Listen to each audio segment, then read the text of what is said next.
আসসালামু আলাইকুম প্রিয় দর্শক, অন্য মঞ্চের আলাপচারিতায় আপনাদের সকলকে আমন্ত্রণ জানাচ্ছি। জলবন্টন চুক্তি রিনিউ হচ্ছে না। আপনাদের মনে আছে কয়েকদিন আগে আমাদের যে বিদেশমন্ত্রী ডক্টর জয়শঙ্কর, তিনি মাদ্রাস ইউনিভার্সিটিতে একটি বক্তৃতায় তিনি বলেছিলেন তার স্পিচে যে রক্ত আর জল একসঙ্গে বইতে পারে না। তারই সূত্র ধরে সেটা হচ্ছে গভর্নমেন্টের বক্তব্য, উনি যেটা বলেছিলেন তারই সূত্র ধরে বাংলাদেশের যে প্রতিনিধি দল এসছে, আমাদের জলসম্পদ উন্নয়ন মন্ত্রকের প্রতিনিধিরা তাদেরকে পরিষ্কার জানিয়ে দিয়েছেন জল এবং ঘৃণা এবং রক্ত একসঙ্গে বইতে পারে না। ঘৃণাটা ওনারা আবার বাড়তি জুড়ে দিয়েছেন, অর্থাৎ ঘৃণা, রক্ত, জল তিনটে একসঙ্গে বইতে পারে না। ফলে যে চুক্তি অনুযায়ী এতদিন ধরে বাংলাদেশ জল পাচ্ছিল পাকিস্তানের মতো, সেরকম চুক্তি রদ হতে চলেছে। ফেব্রুয়ারি মাসে এই চুক্তি আর নবায়ন হচ্ছে না। এটা হলো বাংলাদেশের প্রতি ভারতের প্রথম প্রত্যাঘাত। আমি যেটা বলেছিলাম আগে আগে দেখিয়ে হতা হ্যায় ক্যা, এটা হলো গিয়ে তার প্রথম পদক্ষেপ। আচ্ছা, এই জলবন্টন চুক্তিতে 96 সালে যেটা হয়েছিল সেটাতে কি ছিল? সেটাতে ছিল যে রোজ ৭৬,০০০ কিউসেক মিনিমাম জল পাবে বাংলাদেশ। আর যখন শুখা মরশুম হবে, যখন জল থাকবে না, সেই সময় অন্তত যখন ৬০,০০০-এর নিচে নেমে যাবে, জলের স্তর যখন ৬০,০০০-এর নিচে নেমে যাবে, তখন আমরা ৩৭,০০০ কিউসেক জল বাংলাদেশকে নিয়মিতভাবে দিয়ে যাব। এই জলবন্টন চুক্তি যখন হলো তখন আমাদের কলকাতার গঙ্গা কিন্তু শুকিয়ে গেল। আগে কলকাতার পোর্ট যেটা আছে সেখানে আমরা ছোটবেলায় দেখেছি সেখানে জাহাজ ভিড়ত, বেশ বড় হওয়ার পরও আমরা দেখেছি অনেক জাহাজ আসতো। তারপরে যখন জলবন্টন চুক্তি যখন স্বাক্ষরিত হলো, তারপর নিজেদের ক্ষতি সয়ে গঙ্গা শুকিয়ে যাওয়া সত্ত্বেও আমরা কিন্তু সেই জল আমরা কিন্তু বাংলাদেশকে ভাগ করে দিয়েছিলাম আমাদের বন্ধু রাষ্ট্রকে, যা আমাদের ক্ষতি হোক কিন্তু তারা জলটা অন্তত পেয়ে বাঁচুক, কারণ আমাদের আরো অনেক নদ নদী আছে, সেখান থেকে আমরা ব্যবস্থা করে নেব। বিকল্প ব্যবস্থা আমাদের করা আছে, এত বড় দেশ, তার বিভিন্ন প্রবাহ আছে, সেখান থেকে ব্যবস্থা হয়ে যাবে। ফলে আমরা আমাদের মতো করে চালিয়ে নিচ্ছিলাম। কিন্তু পরিবর্তিত পরিস্থিতিতে যা দেখা যাচ্ছে, বাংলাদেশের এই জেহাদি পানা কমছে না, বরং উত্তরোত্তর বৃদ্ধি পাচ্ছে। তার সঙ্গে বাড়ছে সন্ত্রাস। এবার সন্ত্রাসের একটা ঘটনা তো আপনারা সবাই জানেন যে 11 জন ধরা পড়েছিল সীমান্তরক্ষী বাহিনীর হাতে। তারপর তাদের ত্রিপুরা STF এর হাতে তুলে দেওয়া হয়, সেখানে তাদের আচ্ছা মতো ইলাজ হচ্ছে। ইলাজ মানে আপনারা সেই ইলাজের কথা ভাবতেও পারবেন না, আর আমি ইউটিউবে বলতেও পারবো না। সেই ইলাজে তারা যা বলেছে, তারা বলছে আমরা 3টে জায়গায় বিস্ফোরণ করার চক্রান্ত নিয়ে এসেছিলাম। তাদের গায়ে যে বিস্ফোরক এবং যে অস্ত্র পাওয়া গেছে, তারপরে ওই সমস্ত ট্রিটমেন্টের পর তাদের মুখ দিয়ে সমস্ত কথা বেরোচ্ছে। এরা কারা? এরা হচ্ছে ইমাম মোহাম্মদ খালিফা, এই একটা দল, এই একটা আবার বড়ুয়াল একটা গোষ্ঠী রয়েছে, IMK রয়েছে, JMB রয়েছে, আল কায়দা ইন ইন্ডিয়া একটা রয়েছে, আচ্ছা আনসারুল্লাহ বাংলার টিম, ওমর খালেদ, আসাদ, এরা সমস্ত এর মধ্যে রয়েছে। এবং গতকাল আজকে ভোর রাতে, এই রাত 3টে 3:30 নাগাদ আবার অনুপ্রবেশ করতে গেছিল 9 জন। এই অনুপ্রবেশকারীদের তখন জঙ্গিরা অনুপ্রবেশকারীদের যখন করতে বলা হয়, down down down surrender yourself, down down down surrender yourself যখন করা হয় মাইকে, তখন তারা উল্টো দিকে গুলি চালাতে আরম্ভ করে। পাল্টা যখন এখান থেকে গুলি চলে, তখন ওই 9 জন, তাদের মৃতদেহের ছবিও বার করেছে আমাদের মিডিয়া, কিন্তু এই ছবি তো আমরা দেখাতে পারবো না। কোনো মানে এই যে মানে শত্রুতার চেষ্টা, এটা কিন্তু অব্যাহত, এবং সন্ত্রাসবাদের চেষ্টা অব্যাহত। এবং তাদেরকে জিজ্ঞাসাবাদ করে, যাই 11 জনকে ধরা হয়েছে, তাদেরকে জিজ্ঞাসাবাদ করে যে সমস্ত তথ্য জানা গিয়েছে, তাতে এটা পরিষ্কার বোঝা যাচ্ছে বাংলাদেশ সেনাবাহিনীর একটা অংশ এবং প্রাক্তন সেনাবাহিনীর একটা অংশ এর সঙ্গে জড়িত, এবং আপনাদের বিভিন্ন সমস্ত সন্ত্রাসবাদী সংগঠন, তারা 7 সিস্টার আক্রমণ করার জন্য তারা বিভিন্ন জায়গা দিয়ে ঢোকার চেষ্টা করছে। এখন আর ওই গ্রেপ্তার করার জন্য আপনার বারবার বলা সত্ত্বেও যদি না হয় পালিয়ে গেল ও করলে হবে না। এখন কারফিউ ঘোষণা করা হয়েছে, তা সত্ত্বেও তুমি যদি যাও সকাল 6টার মধ্যে, সন্ধ্যে 6টা থেকে ভোর 6টা পর্যন্ত, এই সময়টার মধ্যে ওই সমস্ত এলাকায় যদি তুমি ঘোরাফেরা করো, তাহলে পরে দেখা মাত্র গুলির আদেশ রয়েছে। তারপরে এরা সীমান্ত পেরিয়ে ঢুকছে, হাতে অস্ত্র প্লাস এরা গুলি চালাচ্ছে। এই ব্যাপারে যখন এই 11 জন ধরা পড়ে এবং তারা যখন বয়ান দেয়, তারা স্বাক্ষর করে দেয়, সেই বয়ান লিপিবদ্ধ করে, যারা জীবিত যায় ধরা হয়েছিল, সেই বয়ান লিপিবদ্ধ করে একটা নোটশিট বানিয়ে একটা ডোসিয়ার করে বাংলাদেশের কাছে জবাব দিয়ে চাওয়া হয়েছিল। বাংলাদেশকে জবাব দিয়ে চাওয়া হয়েছে আপনার 2 তারিখে এদেরকে ধরা পড়েছে, 5 তারিখ জবাব দিয়ে করতে বলা হয়েছিল, 5 তারিখ এই মাসের, মানে গতকালকে। কিন্তু গতকাল পেরিয়ে গিয়েছে, কোনো সাড়া শব্দ নেই। আজকে একটু আগে পর্যন্ত খবর নিয়েছি আমি, এখনো পর্যন্ত বাংলাদেশের তরফ থেকে কিছু জানানো হয়নি, কোন রকম প্রত্যুত্তর দেওয়া হয়নি। কারণ প্রত্যুত্তর দেবে কি? যিনি প্রত্যুত্তর দেবেন তিনিই তো আসলে এই সমস্ত মানে কাণ্ডারি, তিনি প্রত্যুত্তর দেবেন কি? আর যখনই আমাদের পররাষ্ট্র উপদেষ্টাকে জিজ্ঞেস করা হয়, তখন উনি বলছেন যে আমি কি করব, আমি কি এই সমস্ত ব্যাপারে আমি কি পাঠিয়েছিলাম, আমি কি উত্তর দেবো, আমি উত্তর দেওয়ার জায়গায় নেই, ফলে তিনি হাত পা তুলে দিয়েছেন। এদিকে ডক্টর মোহাম্মদ ইউনূস সামগ্রিক দেশে বিভিন্ন পৃথিবী যে যা ঘটছে, তাতে মোহাম্মদ ইউনূস প্রচন্ড ঘাবড়ে গেছেন। তিনি ঘাবড়ে গিয়ে এখন তিনি একা যমুনায় রাত কাটাতে চাইছেন না। তিনি ক্যান্টনমেন্টে যাচ্ছেন না, যমুনায় রাত কাটাচ্ছেন, কিন্তু একা থাকতে চাইছেন না। তিনি কাকে কাকে অনুরোধ করছে শুনুন। তিনি অনুরোধ করছেন খলিলুর রহমান, নজরুল ইসলাম, নজরুল, আসিফ নজরুল, এবং আরেকজন শুভ না কে আছেন, হ্যাঁ, তাদেরকে।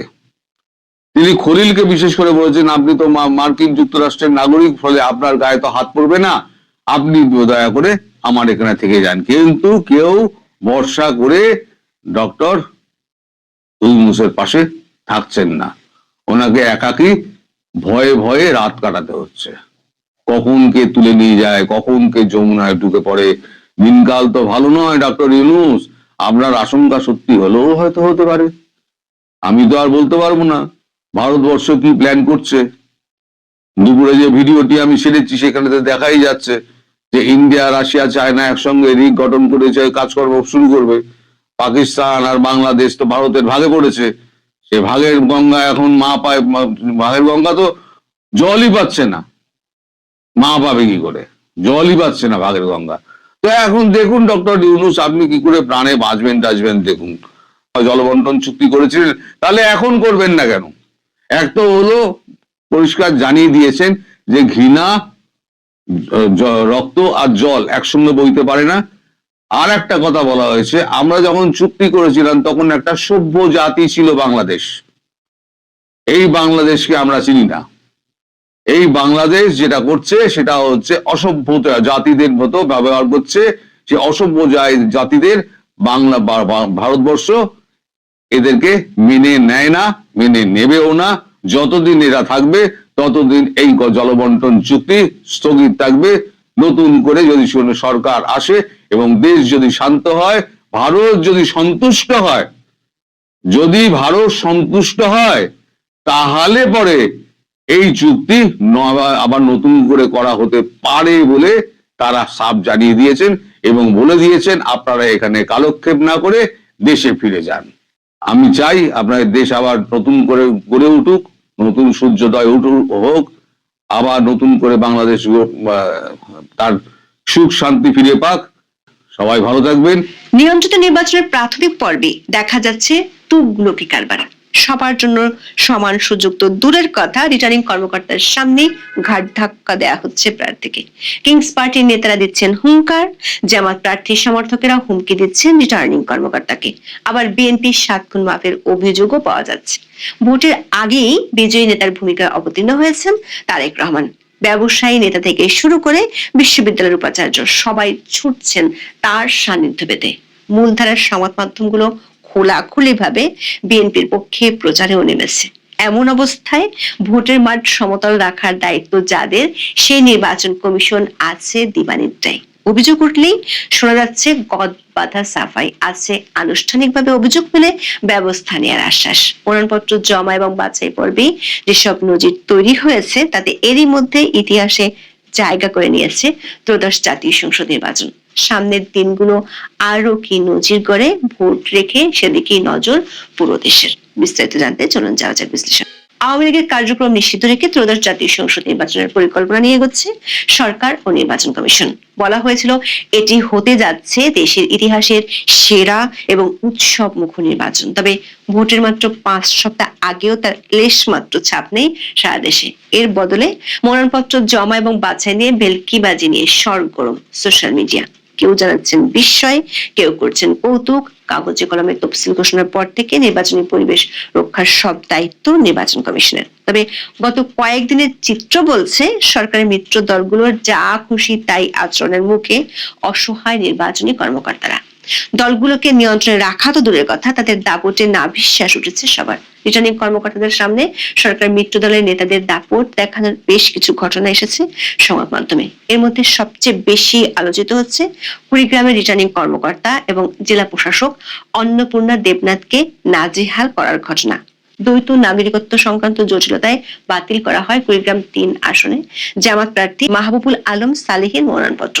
জেলা প্রশাসক অন্নপূর্ণা দেবনাথ 4 ডিসেম্বর এই ঘোষণা দেয়া মাত্র তেতে ওঠেন জামাত প্রার্থীর সমর্থকেরা। অন্নপূর্ণাকে কুড়িগ্রামে থাকতে না দেওয়ার হুমকি শুধু দেওয়া হয়নি, তাকে ভারতের দালাল এবং ইসকন সদস্য বলেও অভিযুক্ত করা হয়। ঘটনার সময়কার ভিডিওতে দেখা যায় বিব্রত জেলা প্রশাসক পুরোটা সময় ছিলেন নিশ্চুপ। জেলা প্রশাসন জানায় দ্বৈত নাগরিকত্বের অভিযোগ যাচাই বাছাইয়ের সময় মাহবুবুল আলম সালেহের মনোনয়নপত্র সাময়িকভাবে স্থগিত করা হয়েছিল। তাকে প্রয়োজনীয় কাগজপত্র জমা দেওয়ার জন্য এরপর 4 জানুয়ারি পর্যন্ত সময় দেওয়া হয়। তবে এই সময়ের মধ্যে তিনি যুক্তরাজ্যের নাগরিকত্ব ত্যাগের সুনির্দিষ্ট প্রমাণপত্র জমা দিতে পারেননি, আর তাই বাতিল করা হয় তার মনোনয়নপত্র। জেলা প্রশাসক তার মনোনয়নপত্র বাতিলের ঘোষণা দেয়া মাত্র উচ্চস্বরে হইচই শুরু করেন জামাতের সমর্থকেরা। অদর্য এবং সাম্প্রদায়িক ভাষায় আক্রমণ করেন অন্নপূর্ণা দেবনাথকে। এমনকি জেলা প্রশাসকের কার্যালয়ের সামনেও জামাতের কয়েকশো কর্মী জড়ো হয়ে বিক্ষোভ করেন। প্রশাসনের পক্ষ থেকে আপিল করার সুযোগ থাকার বিষয়টি জানানো হলে পরিস্থিতি কিছুটা শান্ত হয়। তবে জেলা প্রশাসকের চত্বরে দীর্ঘ সময় অবস্থান নিয়ে বিক্ষোভকারীরা জেলা প্রশাসকের অপসারণের দাবি সহ বিভিন্ন স্লোগান দেন। এ ধরনের ঘটনা নির্বাচনী আইনের শাস্তিযোগ্য হলেও বিস্ময়কর ভাবে মুখে কুলুপ এঁটেছে নির্বাচন কমিশন। শুধু কুড়িগ্রামে নয়, আরো বেশ কয়েকটি জেলায় চরম বিশৃঙ্খলা হলেও ইসির ভূমিকা ঠুটো জগন্নাথের মতো। মানিকগঞ্জের রিটার্নিং কর্মকর্তা এবং জেলা প্রশাসকের সামনেও ঘটে ন্যাক্কারজনক ঘটনা। জেলা প্রশাসকের সামনে বিএনপি সমর্থকেরা চড়াও হন এক স্বতন্ত্র প্রার্থীর উপর। তাকে অনেকটা গলা ধাক্কা দিয়ে বের করে দেওয়ার মতো পরিস্থিতি তৈরি হয়। মানিকগঞ্জ 3 আসনের মনোনয়ন যাচাই বাছাই শেষে জেলা রিটার্নিং কর্মকর্তা ও জেলা প্রশাসক নাজমুন আরা সুলতানা, স্বতন্ত্র প্রার্থী আতাউর রহমান আতার প্রার্থীতা অবৈধ ঘোষণা করেন। একই সময়ে বিএনপি প্রার্থী মনোনয়নপত্র বৈধ ঘোষণা করা হলে আপত্তি জানান আতা। তিনি বিএনপি প্রার্থীর বিরুদ্ধে মামলা ও অনিয়ম সংক্রান্ত প্রমাণপত্র তুলে ধরার চেষ্টা করেন, তবে তাকে কথা বলার সুযোগই দেননি জেলা রিটার্নিং কর্মকর্তা। এরপর কক্ষ থেকে বের হওয়ার সময় স্বতন্ত্র প্রার্থী আতার উপর ঝাঁপিয়ে পড়েন বিএনপির প্রার্থীর সমর্থকেরা। অকথ্য ভাষায় গালিগালাজ এবং ধাক্কাধাক্কি শুরু হয়। পুরো সময় নীরব ভূমিকায় ছিল প্রশাসন। ভিডিওতে দেখা যায় একজন প্রার্থীর জন্য সর্বোচ্চ নিরাপদ হিসেবে বিবেচিত জায়গাতেই অনেকটা মবের শিকার হন আতা। এই ঘটনার দৃশ্য ভাইরাল হয়েছে সোশ্যাল মিডিয়ায়, সংবাদ মাধ্যমে এসেছে খবর। তবে শীতল বাতাসে শীত নিদ্রায় থাকা ইসির কর্তাদের কাছে একদিন পরেও পৌঁছায়নি হেনস্থার বার্তা। মানিকগঞ্জ থেকে সড়কপথে ঢাকার দূরত্ব 60 কিলোমিটারের কম। তবে 24 ঘন্টাতেও এই পথ পাড়ি দিয়ে আগারগাঁও নির্বাচন ভবনে আতাকে হেনস্থার খবর পৌঁছায়নি। এ বিষয়ে 5 জানুয়ারি সাংবাদিকেরা ইসি সচিবালয়ের সিনিয়র সচিব আক্তার আহমেদকে প্রশ্ন করেছিলেন। জবাবে তিনি জানান, তার কানে খবরটি আসেনি। এরকম কোনো অসঙ্গতি হয়ে থাকলে রিটার্নিং কর্মকর্তা দেখবেন। অনেক স্বতন্ত্র প্রার্থীর অভিযোগ, সমর্থকদের স্বাক্ষর নেওয়ার সময় তারা মারধরের শিকার হয়েছেন। তাদের নিরাপত্তাহীনতা দূর করতে কোনো ব্যবস্থা নেওয়ার আশ্বাসও আসেনি নির্বাচন কমিশনের পক্ষ থেকে। এই সংক্রান্ত প্রশ্নের জবাবেও ইসি সচিব দিয়েছেন গদ বাঁধা উত্তর, তার কানে এটা আসেনি। দর্শক, নজিরবিহীন বিভিন্ন দৃশ্যে নির্বাচনের মাঠ নিয়ে সমালোচনা, কৌতুকের ঝড় দেখা যাচ্ছে সোশ্যাল মিডিয়ায়। ফেনী 3 আসনে বিএনপি প্রার্থী আব্দুল আওয়াল মিন্টুর মনোনয়ন গৃহীত হওয়ার আনন্দে পুলিশ সদস্যের হাত তালি দেওয়ার ভিডিও ভাইরাল হয়েছে। ফেনী রিটার্নিং কর্মকর্তা ও জেলা প্রশাসক মনিরা হক 4 জানুয়ারি মিন্টুর মনোনয়ন গৃহীত হওয়ার ঘোষণা দেন। এ সময় বিএনপি নেতাকর্মীদের সঙ্গে হাত তালিতে অংশ নেন পুলিশের এক সদস্য। নিজেকে সামনে রাখতে না পারার ঘটনা পরে অবশ্য বুঝতে পেরেছেন, তাই জিভে কামড় দিতেও দেখা যায় তাকে। ভাইরাল 30 সেকেন্ডের ভিডিওতে দেখা যায় রিটার্নিং কর্মকর্তা মনিরা হক বলছেন, আব্দুল্লাহ মিন্টুর দ্বৈত নাগরিকত্ব ছিল, তবে গত বছর 9 ডিসেম্বর তিনি দ্বৈত নাগরিকত্ব পরিত্যাগ করেছেন বলে হলফনামায় উল্লেখ করেছেন। প্রমাণ হিসেবে নাগরিকত্ব বাতিলের জন্য যুক্তরাষ্ট্র দূতাবাসে আবেদন করার তথ্য দিয়েছেন। এই কারণে তার মনোনয়নপত্র বৈধ। ঘোষণার সঙ্গে সঙ্গে রিটার্নিং কর্মকর্তার পেছনে দাঁড়ানো পুলিশ সদস্য করতালি দেন। দর্শক, এমন বহু ঘটনা এরই মধ্যে ইতিহাসের অংশ করে দিয়েছে অধ্যাপক ইউনূস সরকারের আমলে নির্বাচনকে। তার নিয়োগকর্তা হিসেবে পরিচিতরাও মাঠে দেখিয়ে যাচ্ছেন দাপট, এমনকি আঙ্গুল তুলে শাসাচ্ছেন প্রধান প্রতিপক্ষ দলের নেতাকর্মীদের।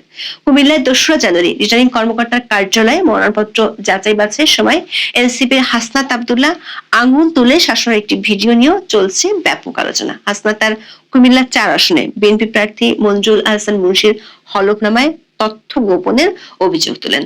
এ নিয়ে রিটার্নিং কর্মকর্তার সামনে বেঁধে যায় ব্যাপক গন্ডগোল। এক পর্যায়ে রক্তচক্ষু হাসনাতকে আঙ্গুল তুলে শাসাতেও দেখা যায়। রিটার্নিং কর্মকর্তা মোহাম্মদ রেজা হাসান এক পর্যায়ে নিয়ম অনুযায়ী আইনি প্রক্রিয়া অনুসরণ করে অভিযোগ করতে বলেন। তবে যাচাই বাছাই শেষে 2 জনেরই মনোনয়নপত্র বৈধ ঘোষণা করা হয়। পরে প্রশাসনের বিরুদ্ধে সরাসরি পক্ষপাতের অভিযোগ তোলেন হাসান। বলেন, প্রশাসন মনে হচ্ছে বিএনপির দিকে ঝুঁকে গেছে। এদের দ্বিচারিতামূলক আচরণে নিরপেক্ষ, সুষ্ঠু ও অংশগ্রহণমূলক নির্বাচন কতটা হতে পারে তা নিয়ে সংশয় তৈরি হয়েছে। হাসনাত যখন অংশগ্রহণমূলক নির্বাচন নিয়ে শঙ্কা জানাচ্ছিলেন, ঠিক তখনই রংপুরে তার দলেরই আরেক নেতা আক্তার হোসেন জাতীয় পার্টিকে ঠেকানোর দাবি তুলেছেন। রংপুর 4 আসনের মনোনয়নপত্র যাচাই বাছাইয়ের সময় তিনি জাপা প্রার্থীর বিরুদ্ধে তোলপাড় শুরু করেন। রিটার্নিং কর্মকর্তার কার্যালয়ে শুরু হয় তুমুল হট্টগোল ও চিৎকার। রংপুর 4 আসনে আক্তারের পাশাপাশি জাতীয় পার্টির প্রার্থী হয়েছেন মাহবুবুর রহমান। রিটার্নিং কর্মকর্তা মাহবুবের মনোনয়নপত্র বৈধ ঘোষণা করা মাত্র তোপে ফেটে পড়েন আক্তার ও তার সমর্থকেরা। চেয়ার থেকে দাঁড়িয়ে জাতীয় পার্টির প্রার্থীকে স্বৈরাচারের দোষর বলে চিৎকার শুরু করেন। আক্তারের দাবি, জাতীয় পার্টিকে নির্বাচনে লড়ার সুযোগ দেয়া যাবে না।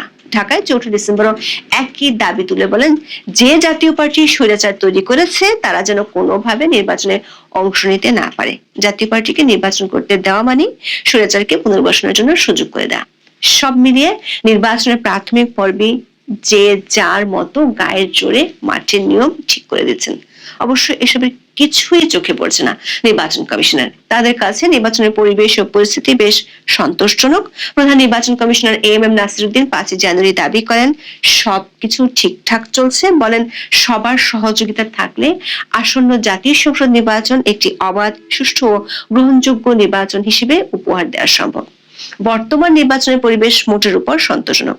দর্শক, প্রধান নির্বাচন কমিশনার 12ই ডিসেম্বর নির্বাচনের তফসিল ঘোষণার সময় নির্বাচনের নিরাপদ ও উৎসব মুখর পরিবেশ নিশ্চিতে সব ধরনের ব্যবস্থা নেওয়ার আশ্বাস দিয়েছিলেন। তবে তফসিল ঘোষণার পরদিনই ঢাকায় গুলিবিদ্ধ হন স্বতন্ত্র প্রার্থী ওসমান হাদী। এর দুদিনের মাথায় হাদীর উপর হামলা বিচ্ছিন্ন এবং স্বাভাবিক দাবি করে তোপের মুখে পড়েছেন সিএসি। ঢাকায় এক অনুষ্ঠানে বলেন, আইন শৃঙ্খলার অবনতি হয়নি, মাঝে মধ্যে দুই একটা খুন খারাপই হয়। হাদীকে গুলির ঘটনা বিচ্ছিন্ন, নির্বাচনের এই ধরনের ঘটনা ঘটেই থাকে। এই বক্তব্য নিয়ে তীব্র প্রতিক্রিয়ার পর একটি জোড়াতালি ব্যাখ্যাও দেয় নির্বাচন কমিশন। তবে সেই সময় পরিষ্কার হয়ে যায় ইসির অবস্থান। আবার মনোনয়নপত্র জমা এবং যাচাই বাছাইয়ের সময়কার তুগলকি কাণ্ডের পরেও সব স্বাভাবিক থাকার দাবি নতুন করে প্রশ্নবিদ্ধ করছে ইসিকে। তাদের ঠিক আছে মনে করিয়ে দিচ্ছে প্রখ্যাত ছড়াকার সুকুমার বড়ুয়া সেই বিখ্যাত ছড়ার লাইনগুলো। মেঘে মেঘে মেহমান চাইলেন ছাতা খান, দেখালাম ছাতাটা শুধু কটা শিক আছে, তবু তিনি বললেন ঠিক আছে। এখন এ পর্যন্ত।